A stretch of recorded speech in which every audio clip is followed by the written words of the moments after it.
Okay, you guys ready?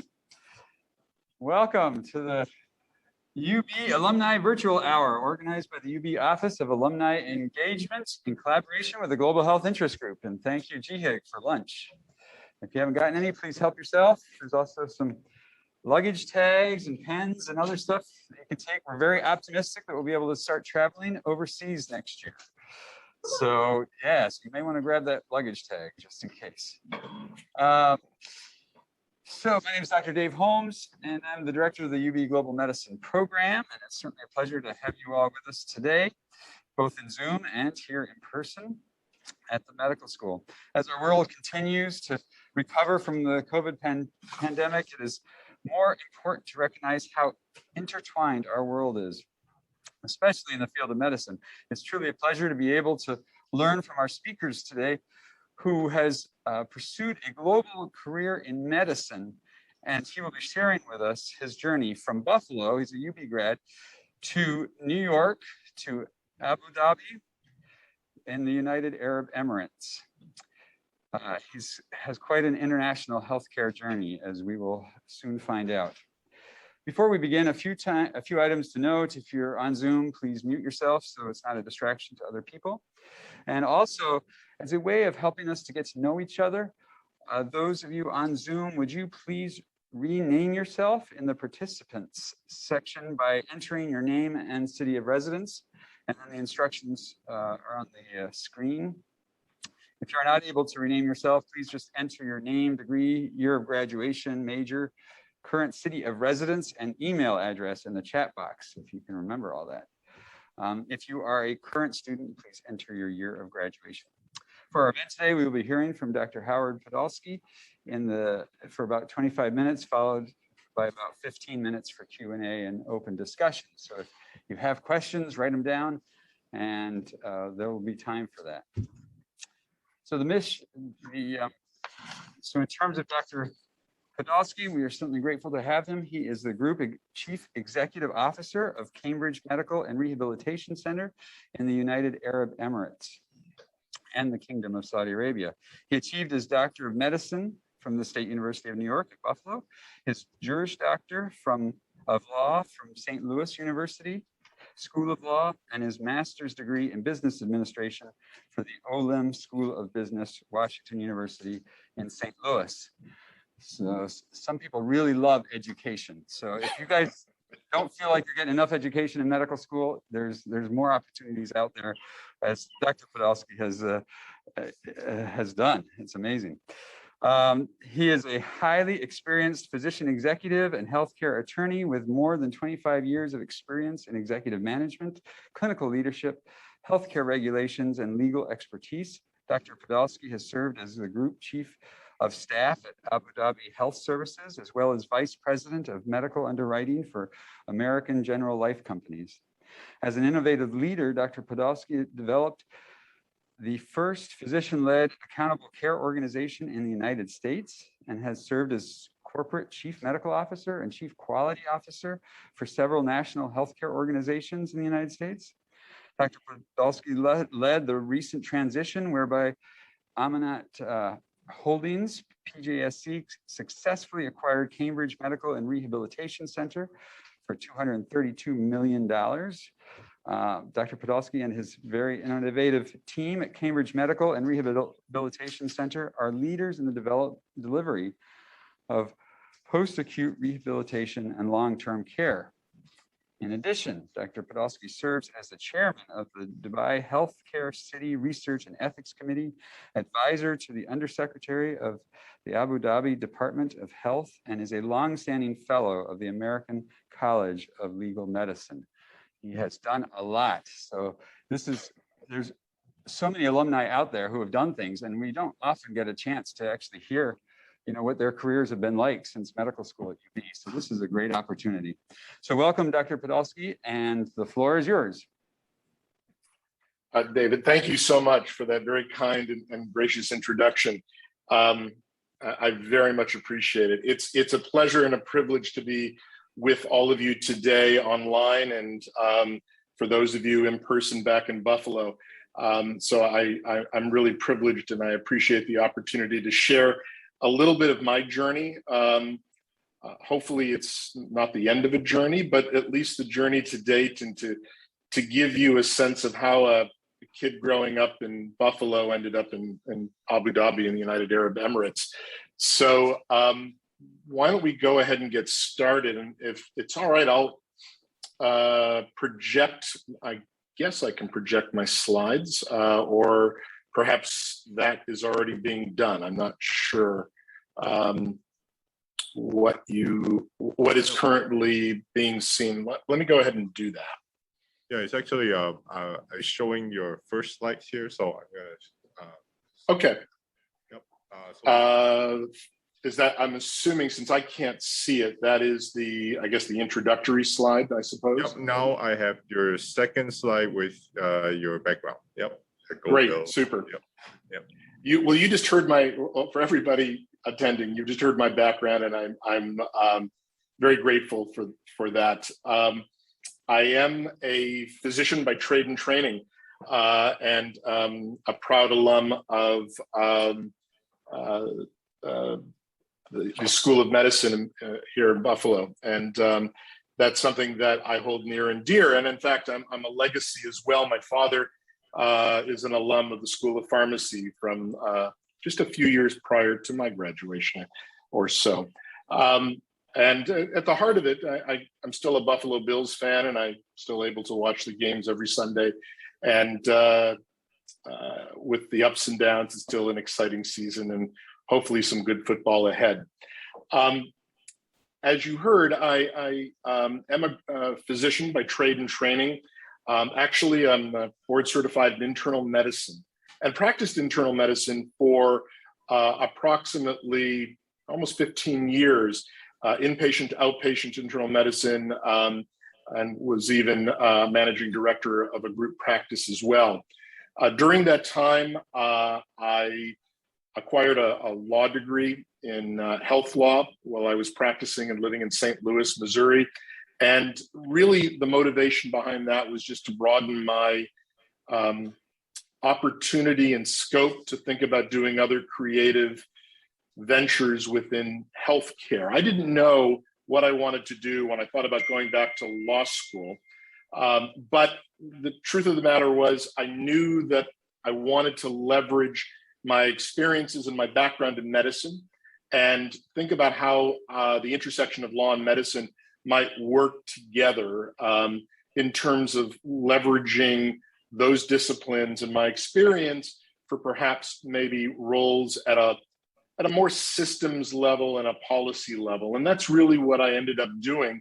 If you go to the next slide on my professional experience, I've done a little or a lot of many things, initially in the United States, and then more recently over the past decade here in the United Arab Emirates and in the broader GCC. I think the point being that when I transitioned out of direct patient care and a role and responsibility that I valued immensely and enjoyed immensely, I had an opportunity to hold many different positions with regional and national companies in the United States, on the provider's side, even on the payer's side. And I think, this laundry list of positions I've had really harkens to the sense that I've done a little or a lot of everything with regard to healthcare on both sides of the street. And I think that has served me well in terms of leading to where I am today. Around 2008, after I'd already graduated from law school, I was working for a subsidiary of AIG, probably the worst timing in the world, in the middle of a recession. I did go back and work on and achieve my MBA. And for me, that the purpose of that was really very simple, was really to be able to gain the additional financial acumen, if you will, to be able to sit in a room with analysts, CFOs, and others, so that I really had a good understanding and handle with regard to the financial aspects of healthcare in whatever role that I was endeavoring to undertake over time. So with those disciplines, that really has made me an expert in nothing else other than student loans. So I'm happy to answer your questions on student loans later. Let me move ahead to the next slide. It's slide number 4. I am here in Abu Dhabi, which is in the United Arab Emirates. And that's part of the GCC, the Arabian Gulf or the Persian Gulf, however you would like to name it. And we're part of a number of countries in the region that have economies largely based on hydrocarbons, oil and gas. And the United Arab Emirates, actually a relatively small country in the grand scheme of things, is made up of 7 emirates. And Abu Dhabi is the largest of those emirates. It also houses the capital city of Abu Dhabi, where I am this evening. I'm approximately 9 hours ahead of you. Just up the road, about 55, 60 miles from where I'm sitting, is the city of Dubai, also within the UAE, resides in another emirate or state, if you want to think of it, and that's Dubai as well. And most people know a little bit about Dubai, or at least have heard of Dubai or seen it photographed and used in movies and so on. And it's a wonderful city and an extremely modern and very engaging city, as is Abu Dhabi, the capital. And the two cities are sister cities in many respects. They also compete with one another. And if you think about it, we have some pretty serious competition in the neighborhood, if you will, as well. Next door to us is the very large country of the Kingdom of Saudi Arabia, where I've had the privilege to do some business now for the last 6 years or so. And that's a much larger country. Here we have about 9 million people in the United Arab Emirates. The Kingdom of Saudi Arabia has about 33, 34 million people. We have lots of smaller countries around us as well. To our north, we have Bahrain, which is just off the coast from the Kingdom of Saudi Arabia.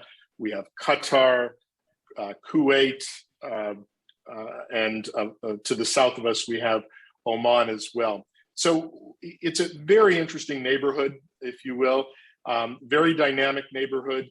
And the one thing that all of these countries have in common is that they're all growing. That's one. They all have an aging population. That's 2. And they're all trying to diversify their economies away from oil and gas, which is what their economies have largely been predicated on for the last 50 years or so. And if you think about it, the United Arab Emirates is celebrating their 50th anniversary this year. It also corresponds to the Dubai Expo 2020, a year late, thanks to COVID. I'll put in a shameless plug for the Expo. It's an incredible event and exhibition. And if you're able to travel, it's a wonderful place to see.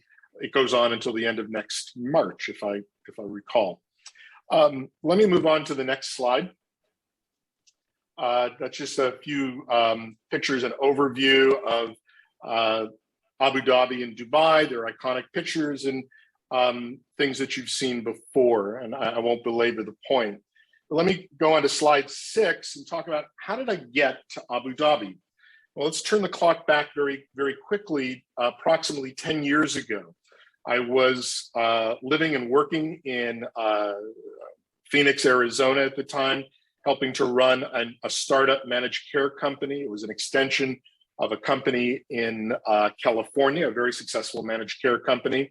And I got a call from a recruiter, a very reputable recruiter, who asked if I was interested in coming to work in Abu Dhabi. And being the less than fully worldly American that I am or was at the time, I politely demurred and said, no, thank you. I don't really want to move to Africa. It turns out Abu Dhabi is not in Africa, as we've just discovered. And so after several persistent calls and emails, I mentioned it to my wife, and she said, well, hey, let's take a look at this a little bit more. Maybe this is something that we might be interested in. And as a typical expat, the thought is, well, maybe we'll do it for a year or 2. We'll have some great stories, wonderful experience. We come back to the United States and we get on with our lives. Well, we came out to Abu Dhabi. I was recruited to work for the government at the time and the government-sponsored healthcare system, SAHA, Abu Dhabi Health Services. It is the public healthcare system for the Emirate of Abu Dhabi. It's the largest healthcare system in the region. Operates 11 acute hospitals, roughly 45 outpatient clinics. It's a large public institution, and I was recruited to come to serve on the senior management team at Saha. And so after kicking the tires and having a chance to come out here and find out that this is really a magical and incredible place, we decided to take a leap of faith. We decided to come out, and we relocated. And that began our journey. People often ask, what is the healthcare landscape like in Abu Dhabi, in the UAE? And, it's interesting. It's a relatively quite sophisticated set of offerings. And if you take a look at slide 7, for example, this is just a representation of the number and types of providers throughout the region that are present in the UAE. They're in Abu Dhabi, Dubai.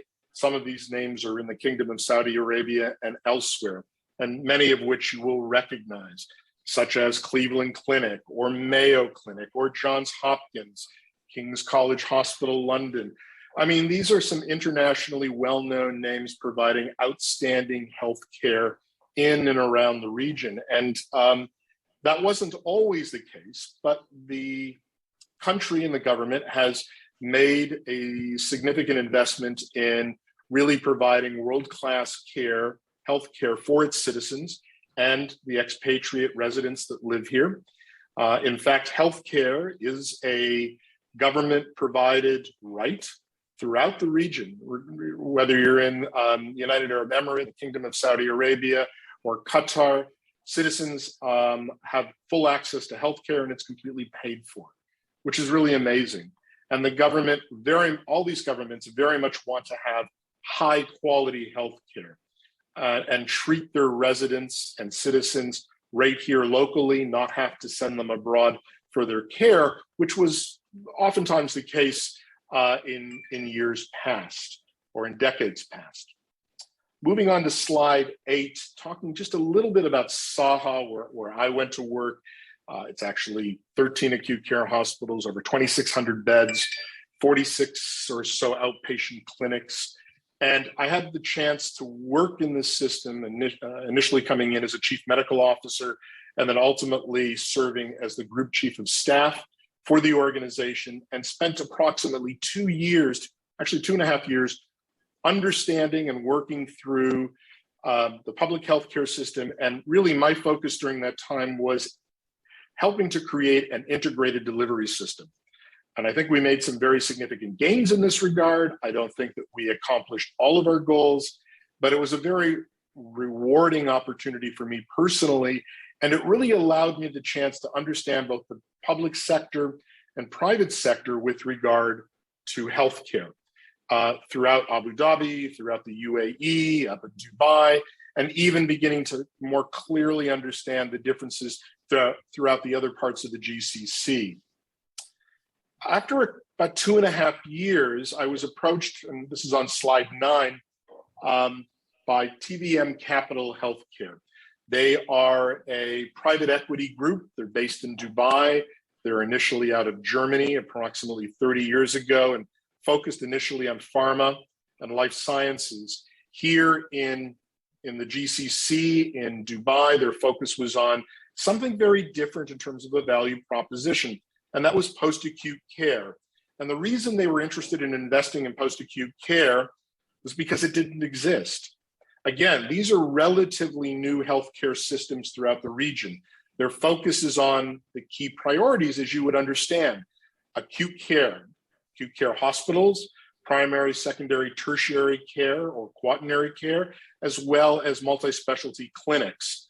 And then some of the other areas that were still lagging behind included things like post-acute care, which include long-term care, skilled nursing, home care, ventilator weaning, post-acute rehabilitation, those types of things which were really not being addressed and were, because they didn't exist, were causing the healthcare systems a great deal of money because these patients were staying in hospitals that didn't need to be there. They were blocking expensive beds and beds that were needed for acute care patients.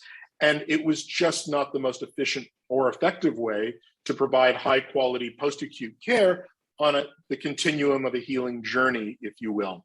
So this is where private equity stepped in and said, we see a need, therefore we see an opportunity.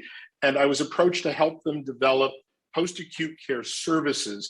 And this was largely around the focus of where I am and where I've spent the last 7.5 years.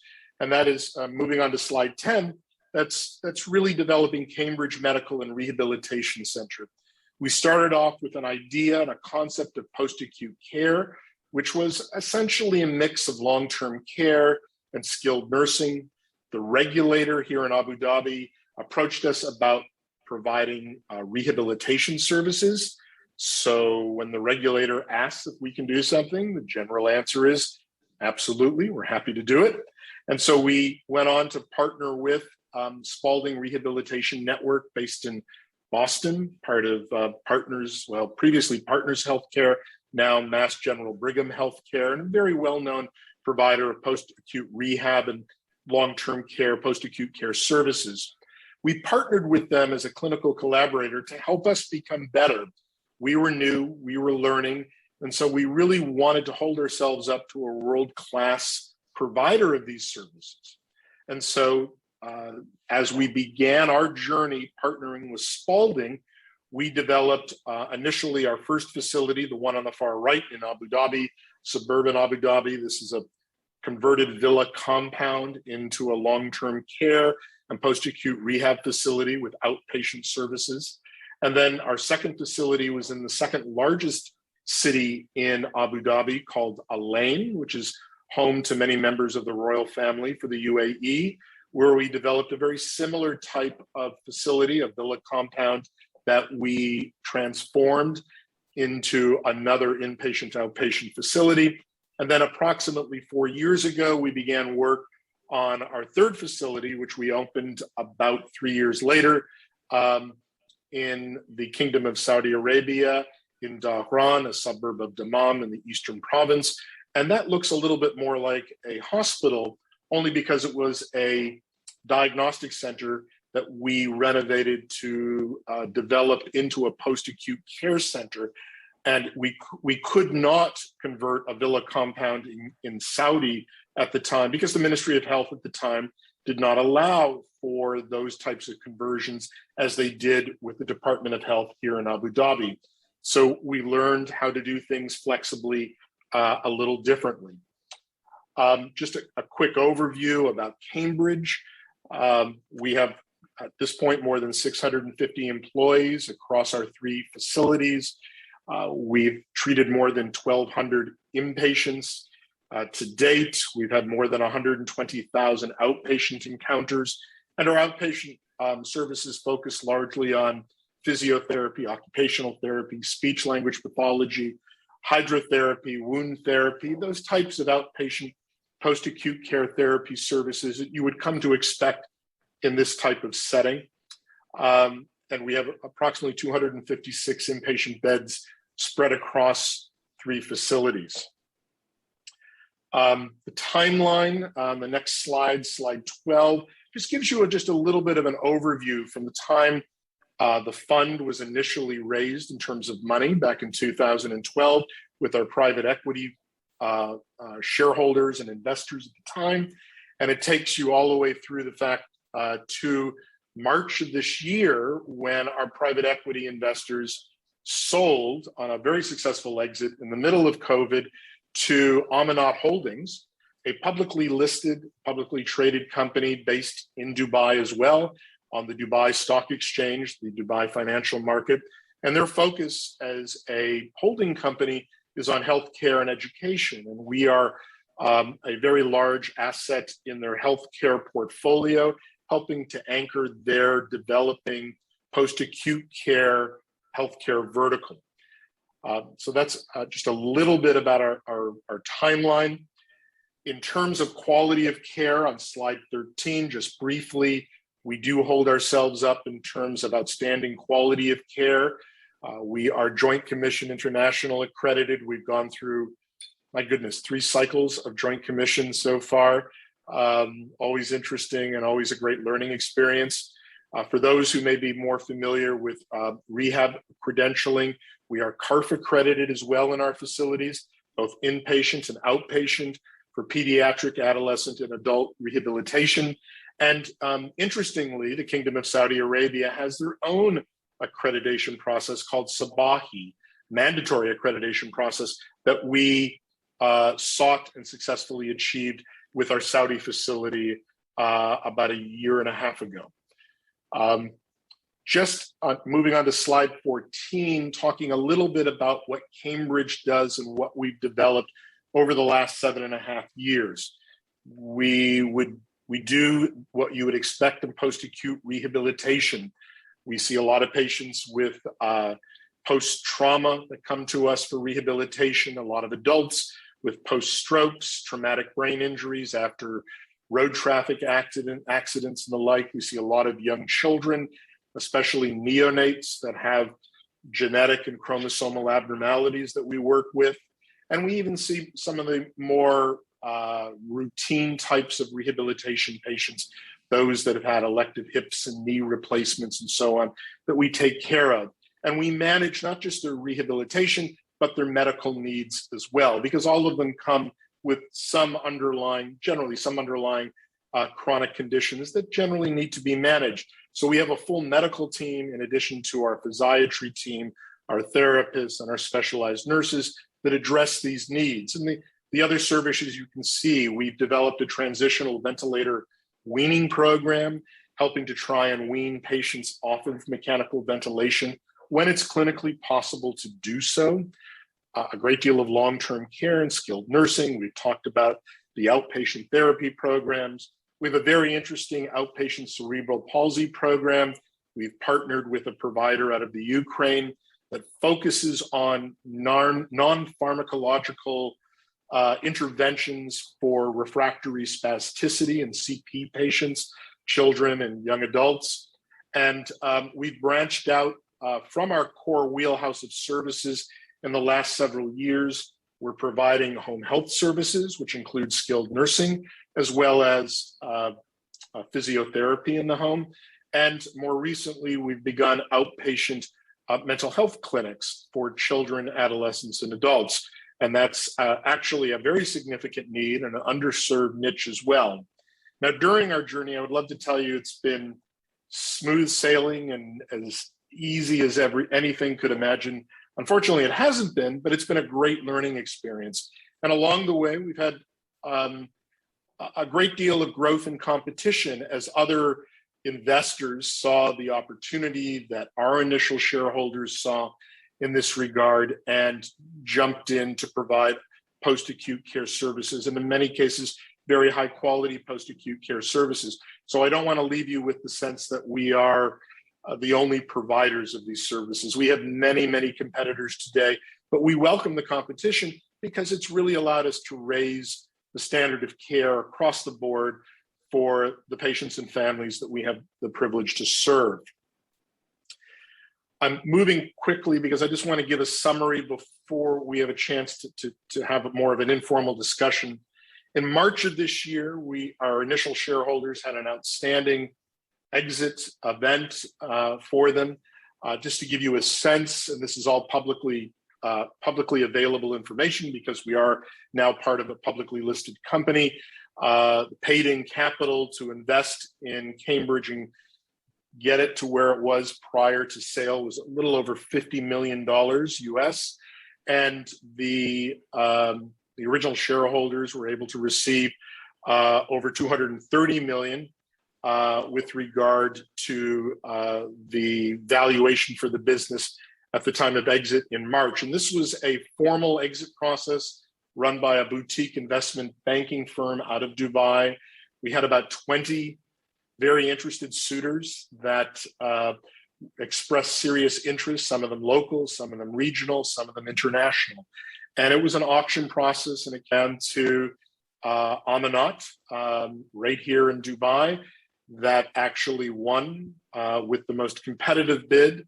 And we're thrilled to be part of the Amanat family as they continue to grow and develop, and helping us to grow the business significantly now that we are out of this exit mode process and looking to grow not just in the UAE, but certainly in the very blue ocean market of the Kingdom of Saudi Arabia, as well as the other GCC countries that I listed.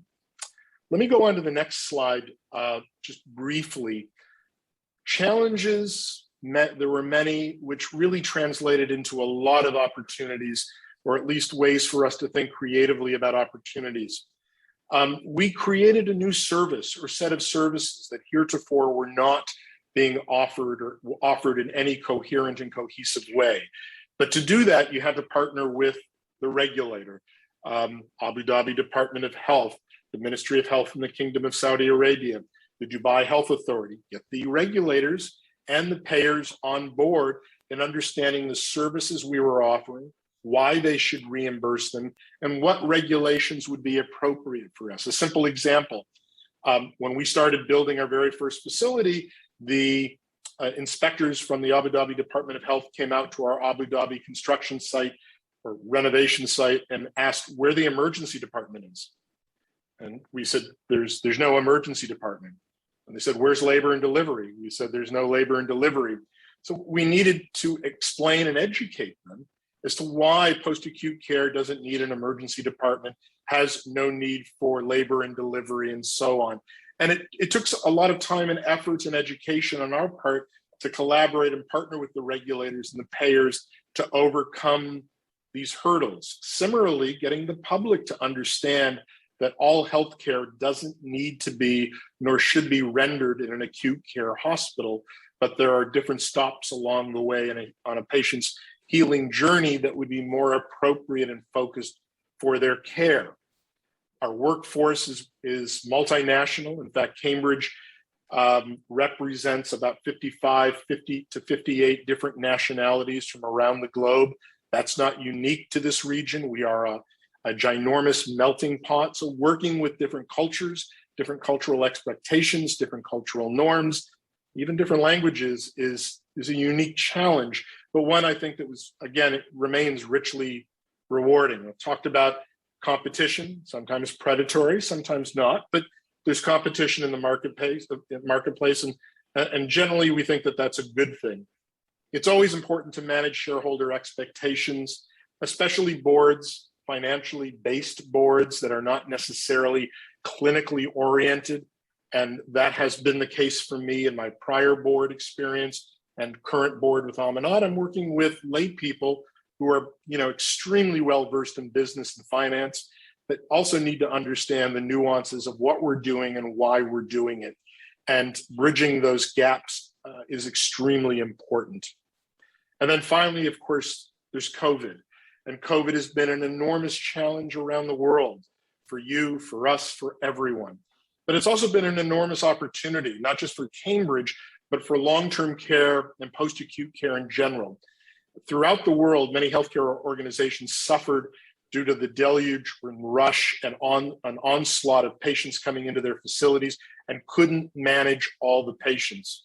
And it's clear that as patients began to recuperate, they could be moved on to other lower levels of care, such as post-acute care, post-acute rehab, once they were no longer infectious and didn't need to take up a precious acute care bed, an ICU bed, a med-surg bed, a high dependency unit bed, whatever it may be.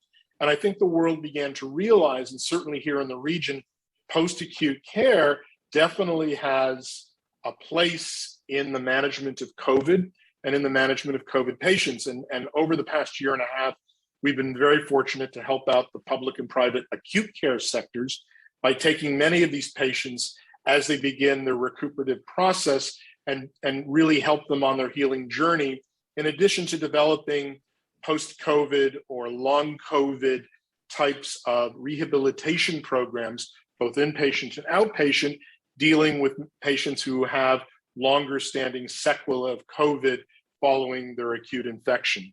So that's been certainly a double-edged sword, but one we think that we've been very positive in being able to contribute.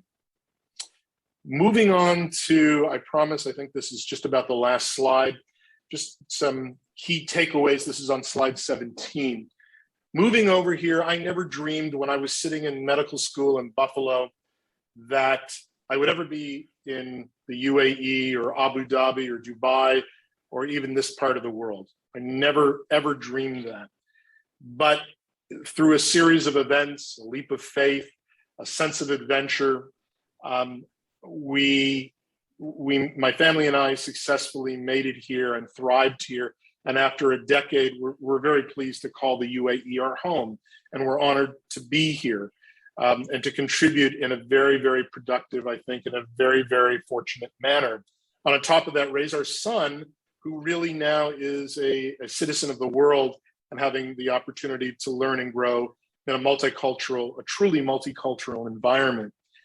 Perhaps the single most important takeaway I would tell you, and when thinking about working, living overseas, even for short periods of time, even if it's a month or two, let alone a decade, is patience. Learn patience. It will test you. It will test you over again and over again. But patience is critical. And I think because there's a great deal of misunderstanding that comes through miscommunication and misplaced biases that we all bring to the situation. But if you can just take a deep breath, have some patience, and know that things are going to work themselves out, it really will get you to a better place. For me, I've had the privilege of working with a great team of senior leaders over the years. It's a multicultural team. I have about 15 people that directly report to me. None of them are American. None of them are from North America or even from Western Europe, largely come from this part of the world and the subcontinent. And we have many cultural differences, but learning to work and communicate with them has been richly, richly rewarding. And communication is absolutely critical, and learning how to communicate with different cultures and different expectations remains an ongoing challenge. And one, even though I'm by no means fluent in Arabic, I think being able to embrace the culture as much as possible is extremely important. Be flexible, be humble, leave your biases behind. What works in the United States, some of that may work here, a lot of it won't. Just be open-minded with regard to thinking about how to do things differently. And most importantly, of course, enjoy the journey. There's going to be ups, there's going to be downs, they'll be personal, they'll be a little maddening, they'll be frustrating at times, but enjoy them, because that's what really makes the whole process truly rewarding. This is a journey. I don't know exactly how it's going to end. I certainly don't know where it's going to end, but I do know that it has been enormously rewarding and enjoyable for my family, for myself personally and professionally, and we're very grateful for that. And if I could leave you with one other piece of advice, if you want to think about crazy opportunities passing your doorstep, doesn't hurt to keep your LinkedIn profile up to date, because that's how they found me more than 10 years ago. That's a little bit about my journey and how I got here. And I want to take this opportunity to thank you for your time and your attention. And I would be absolutely thrilled and honored to answer any questions or have any discussion that you would like. So thank you so much. Great. Thank you, Dr. Podolsky, for the inspiring and wonderful talk. Thank you. Thank you very much. I appreciate it. Thanks for your time. Yeah, so often we think of global health as going to a low-income country and helping those that have absolutely nothing, and we have like our stethoscope and a few medications and that's it. But global health expands the whole gamut, right? And so it's just really interesting hearing the global health from a kind of a more organizational business public health perspective, because that is just as important, if not more important, because they're taking care of so many people. And so as you're thinking about global health in terms of future careers and stuff, think about the organizational and public health aspects of it, in addition to the direct medical care aspects of it, because all are important to make a difference in people's lives. All right, so we are for questions. Anybody either on Zoom or in person have any questions for Dr. Podolsky? Yeah, we've got a mic, so speaking to the mic so that those on Zoom can hear. Assalamu alaikum, Dr. Podolsky. My name is Adam Alaikum Abbas. salam. My name is Adam Abbas. I'm a first year medical student here at JSMBS. Thank you for taking the time out to speak with us. My What pleasure. is to start a free clinic in Egypt. They have a big issue with providing healthcare to the public. Mhm. I wanted to know, at one point in your career, did you feel like it would have been? I know you were approached to go overseas, but at what point in a career would you feel someone would be qualified to kind of reach out to a country and kind of take that initial step? Do you feel that, because you obviously had much a great graduate education. However, I don't necessarily see myself getting a JD, for example. So I guess the question I'm trying to ask you is, how do I look at myself in the mirror and say, okay, I'm ready to go about this next step? Yeah, that's a great question. Thank you for asking it. And I'm going to probably answer it in a way that's not terribly satisfactory to you, and I apologize in advance. And I would tell you, you'll know it when it happens, and yet there'll still be some doubt. I've been here for 10 years. I still have doubt when I'm here. Am I really doing what I'm doing? And can I do what I do? And I think I can. And I think you'll know that after some period of time. I had the privilege of having several professional journeys before I made it here.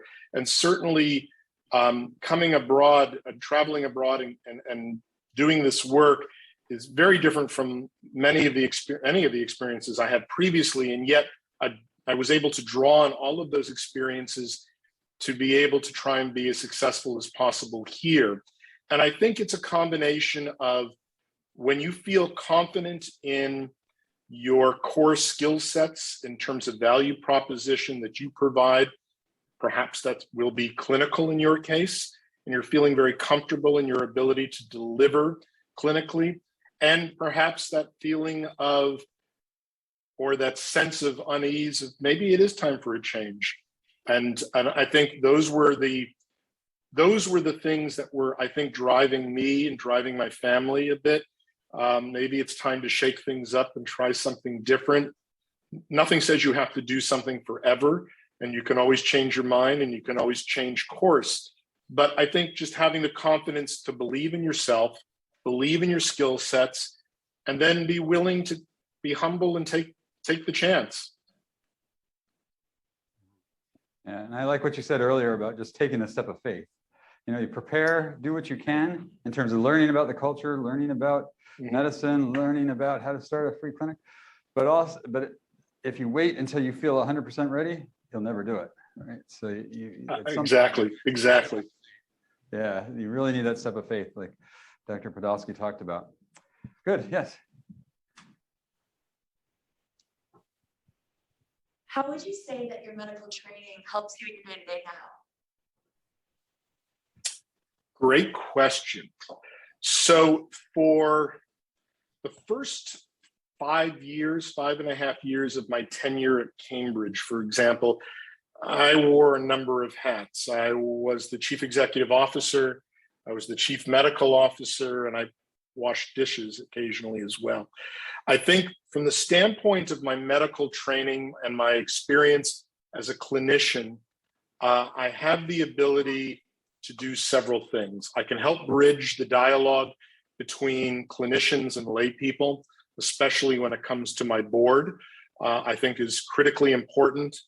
I also believe that because of my clinical background, and I say this softly and in quotes, bona fides, I'm able to have some credibility with my physician staff when there are issues, concerns. In fact, we have intake rounds, as an example, every morning from 9 to 9:30. And I still sit in on the presentation of patients that we're looking at admitting for inpatient. Every single morning, I still review the medical records that get submitted. And, I chime in when I can be helpful. I generally let the staff do their magic and do their work, but at least it keeps me really attuned to what we're doing, what our challenges are clinically, and where there are opportunities for us, or opportunities to improve, or opportunities to expand clinical service lines. So having that medical background was absolutely critical to my success today. I couldn't do what I do today without the medical background and experience that I was privileged to have, full stop. Even though I don't actually practice medicine today, and you probably wouldn't want me to, I do feel that the knowledge and experience is critical to my ability to manage this business successfully.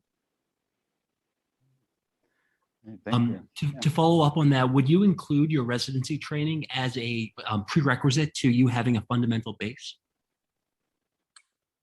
Well, that's a good question. Now I'm going to start sounding like a lawyer and hedge the answer and say it depends.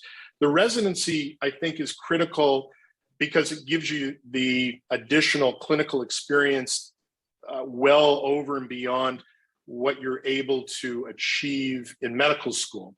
And going through the residency experience for me was critical because that allowed me to learn, grow, and mature, and hopefully grow into a capable and competent internal medicine physician. Now, if I had no interest in directly practicing medicine, and there are physicians who go to medical school and then go on to do other things and not necessarily be involved in direct patient care, which is incredible and wonderful. And I'm sure, I know many of them actually. I'm not sure that residency would necessarily be something that they're missing. For me, it was integral because I did want to practice medicine, and I really enjoyed that. And that was a very critical and fundamental part of my growth experience and my journey. But that isn't for everyone. So I think it depends on what you're thinking about post-medical school and what you hope to achieve. Even if it is some administrative role, such as a chief medical officer or a vice president of medical affairs, it's really helpful to have some solid clinical experience before moving into those positions, because it grounds you in what your clinical colleagues are experiencing or talking about when they bring issues to you. But if you decide that you want to go into tech, innovation, or finance, then maybe residency isn't necessarily a prerequisite for that. And certainly many medical school graduates have gone on to very illustrious and successful careers without a residency per se. Thanks so much. Time for one more question. Hello, my name is Sergio, and I'm here at Buffalo. How do shareholder expectations inform your decisions with patient care, like the financials behind that?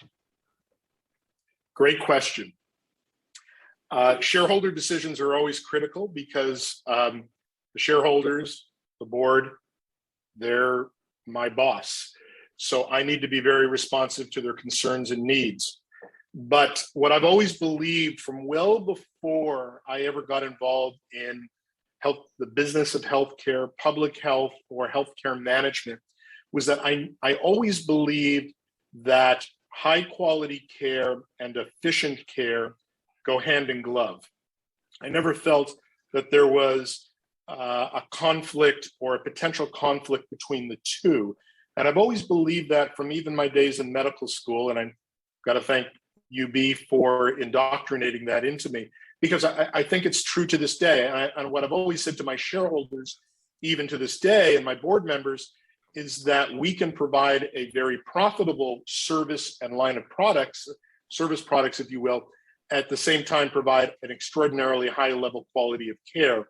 They're not incompatible with each other. And in fact, low quality care, regardless of whether it's acute care or post-acute care, is also very inefficient care. And investors are not going to be making the returns that they hope to achieve.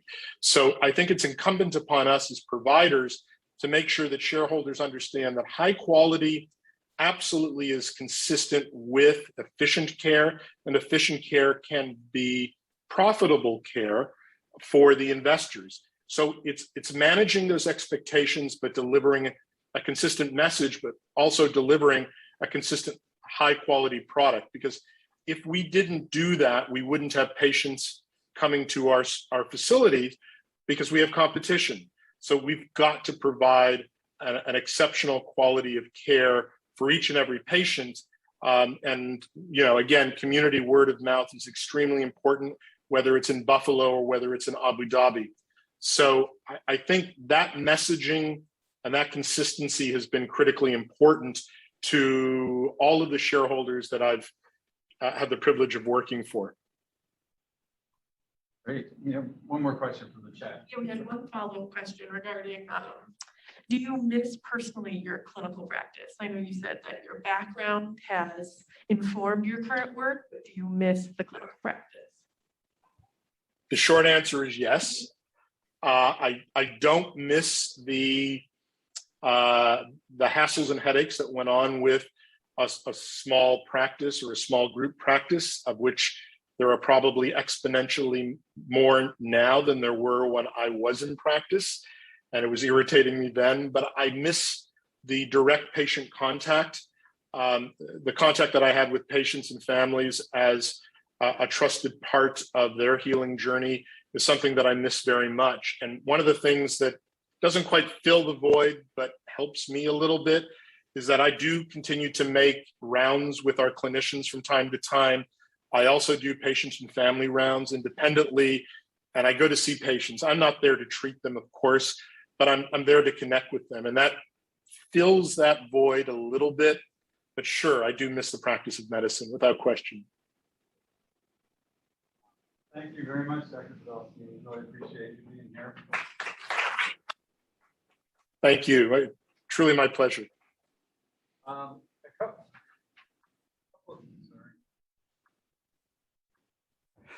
Just a couple of things, as flyers on your desk, feel free to take one. There's another global health dinner event tomorrow night. And then there's a global health symposium on December 2nd. So hopefully you can attend some of those as well. And Wayland, do you have any? Yes. So thank you again, Dr. Podolsky, for your very insightful presentation. It's always a pleasure hearing your presentation. What I've shared on the slide is Dr. Podolsky's email address, Dr. Holmes' email address, myself and my wonderful colleague here, Jen Britton, who really brought us together in today, and also a QR code for the LinkedIn group for UAE. We have an alumni network there, but we also have 12 international chapters. So, the world, everywhere you go, you be sure to find a UB alum. So if you're interested in getting in touch with a UB alum, my email is there. But again, LinkedIn, I can't agree more, Dr. Podolsky, about LinkedIn. It works wonders in bringing everyone together, but at the same time, furthering your career and career advice. So with that, thank you very much, Dr. Holmes, for moderating our event today. Dr. Podolsky, you've done 2 sessions today. We're very grateful for that. And to our audience on Zoom, thank you for your time in attending this. We hope you find this helpful in understanding the illustrious career of someone who graduated from Buffalo and then now having a very successful career in UAE. So we wish you well. And the holidays are coming up. We wish everyone a happy holiday and be safe and be well.